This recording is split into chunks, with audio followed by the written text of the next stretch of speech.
To encrypt or not to encrypt, that's today's question. And I am joined by Shara Evans and Jessie DeHaan for Future Talk and Cyber Chat all in one, where we're talking about, is email encryption safe?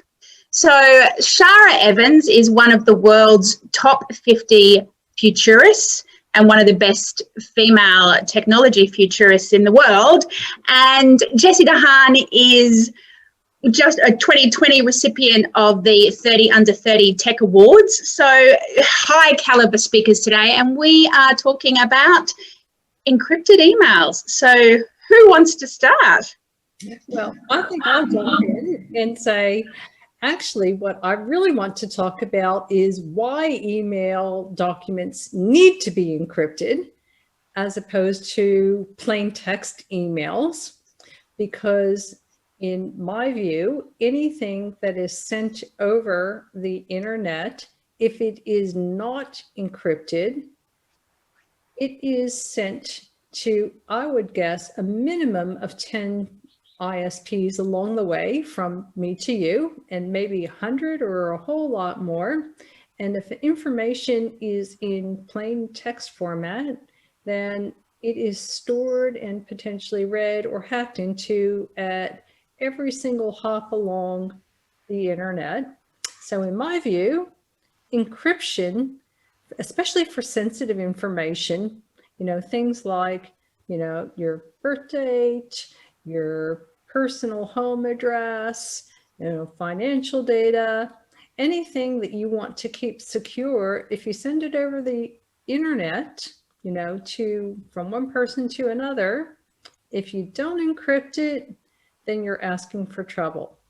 So Jessie, what's your take on that as a cyber expert as well? I definitely tend to agree with you on that. And the biggest thing that, and I'll continue on what you mentioned there, once it's sent via the internet, it's on the internet forever. There is no removing this.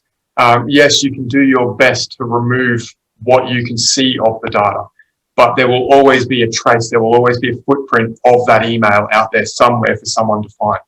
So if you do send it unencrypted, think of it like sending a letter via the post. You send it out, it goes to the post office, potentially 10, 15 people could see it, could open it, could read it, and then it goes from there to a mail center. Again, a few more hundred people could see it or read it, and then it goes back to another post office and then potentially to your mailbox. So it's the same sort of situation with an electronic mail as it is with a hard copy of a letter.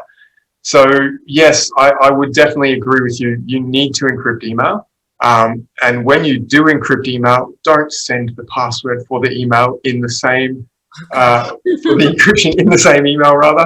Send it via a text or call the person that you're sending it to, so make sure they have that password separately from that email. I was going to say it depends on the kind of information that you're sending and whether it's a document or just something that you want to send in, a quick message. So let's say it's a PDF document. If you have the full suite of Acrobat, there is actually a couple of different mechanisms to add encryption to that document so that it can't be opened. Similarly, if you're using Microsoft Word or Excel, again, there are ways that you can password protect those documents.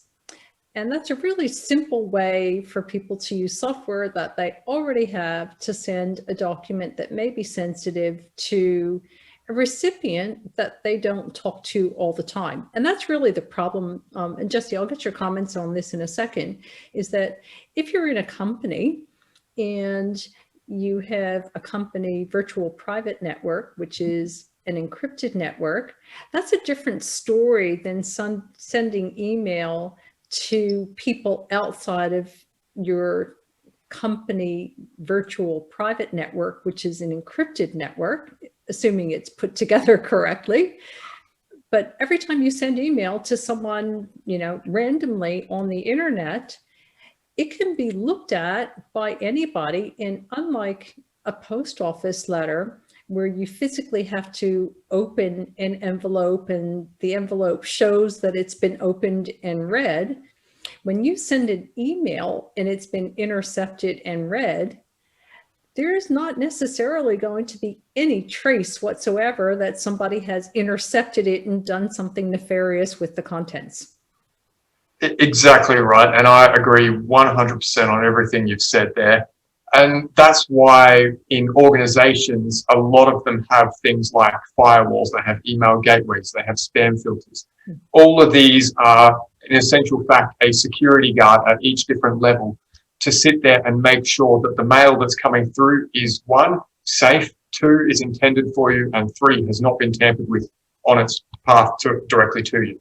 I'd like your comments on something else. And this is a trend that I'm seeing across the board from a lot of organizations, big and small, where they have absolutely zero idea about the internet and email not being secure, and they feel absolutely entitled, to use that word, to send private information or ask you to send private information just by email. You know, it doesn't matter what kind of organization it is. Let's say it's healthcare, right?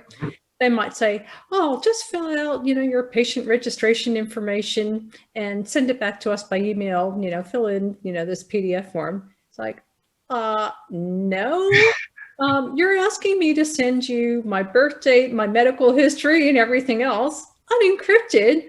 Are you kidding? That's your cybersecurity process? You need to escalate this. You know, this is like world's worst practice.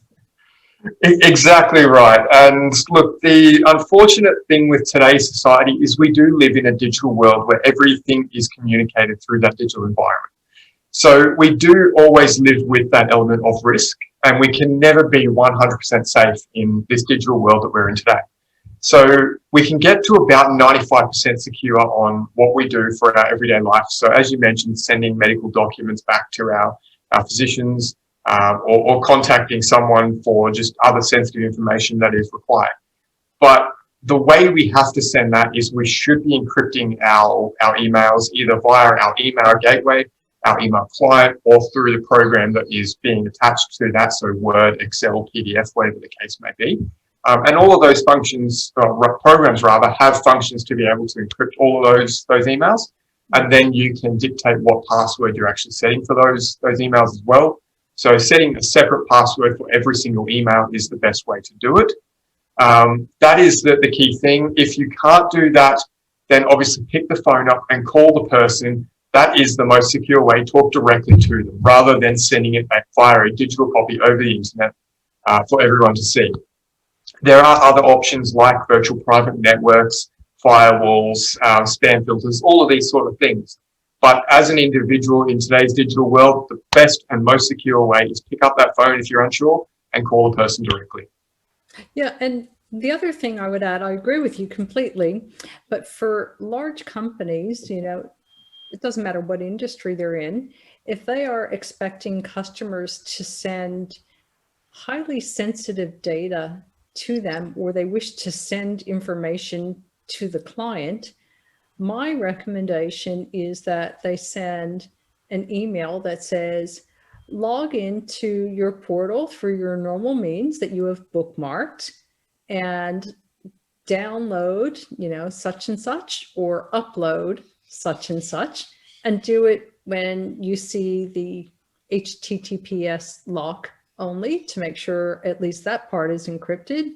But as I'm sure you agree, that's only part of the encryption equation, because that means that it's encrypted while it's being transmitted. It doesn't necessarily mean that it is being encrypted at the back end once it gets delivered. But at least that way, when you're sending the information, it's going through a secure website portal as opposed to email. And I'm just simply amazed at the number of organizations that will send out email that has attachments that are not secure and don't require you to log in or use a password or anything else. And, you know, each individual document may not have the full suite of information that can be used against you to create identity theft. But if somebody is collecting information about you and they start putting it all together, then to me, that's a recipe for identity theft.